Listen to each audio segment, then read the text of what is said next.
June 2024, a political storm swept across Kenya, not from parliament, but from the streets. Thousands of young Kenyans, mostly Gen Zs, flooded the streets in protest. Not for politicians, not for an election, but for their future. Their message was clear: reject the Finance Bill 2024. What began as a digital conversation transformed into a historical uprising. The protest started in Nairobi. It's full at first.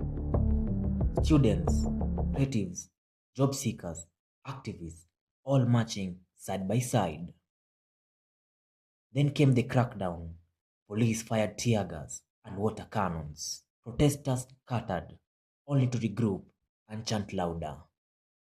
Soon, the movement had spread. Kisumu, Mombasa, Nakuru, Eldoret, a nationwide call to nation. Inside Parliament, the government pushed forward the Finance Bill 2024. The Finance Bill 2024 proposed increased taxes on essentials like bread, sanitary pads, fuel, mobile money, internet, items Gen Z cannot live without. Despite growing pressure, members of parliament voted to pass the bill.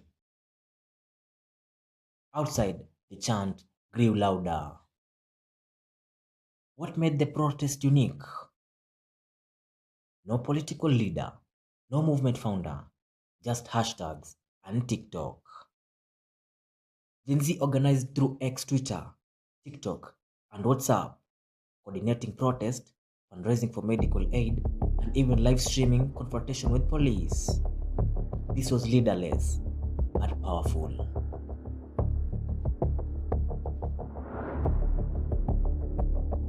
But this protest came at a cost. Several youths were injured. Some never made it back home.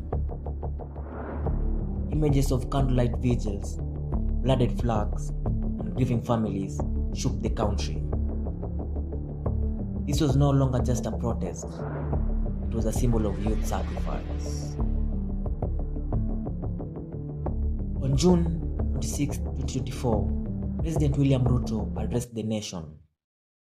He announced the withdrawal of the Finance Bill, a rare move and a victory claimed by the youth. But the conversation was no longer just about tax. It had become about power, about youth reclaiming their voice. The Gen Z protest changed the face of Kenya activism.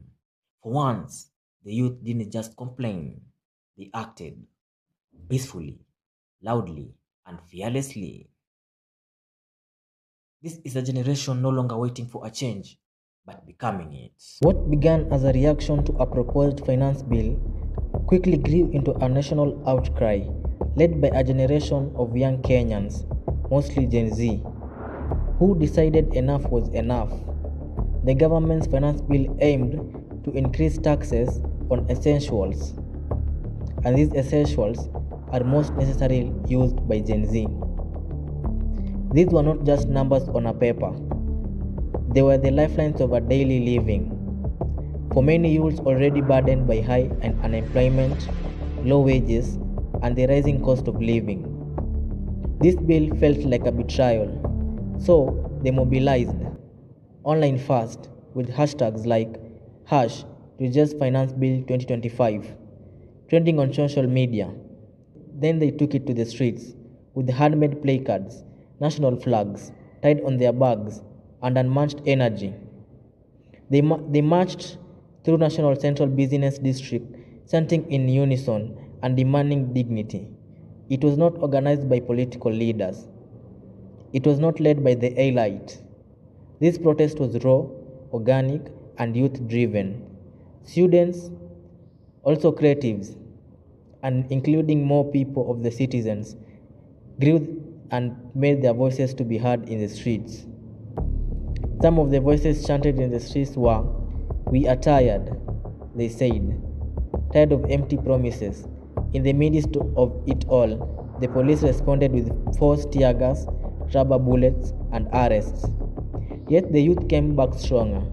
Some were goodless and carried vinegar-soaked rags to resist the tear gas. Others live streamed the event in real time, exposing the brutality to the world. As the images of peaceful protesters being arrested and tear gas spread online, the anger grew beyond Nairobi, Kisumu, Mombasa, Nakuru, Eldoret, city by city, town by town.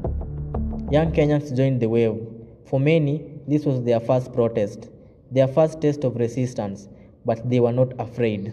They sang, they prayed, they spoke truth, and for once, it felt like the government had no control over the narrative.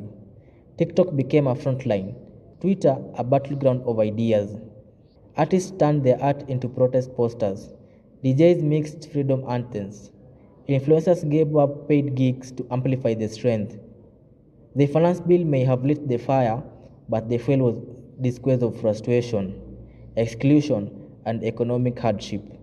Protesters weren't just saying no to taxes, they were shouting yes to justice and to fairness and to a better Kenya. Parliament tried to move on. Discussions continued, but on the streets, the youth stood firm. Even in fear, they found courage.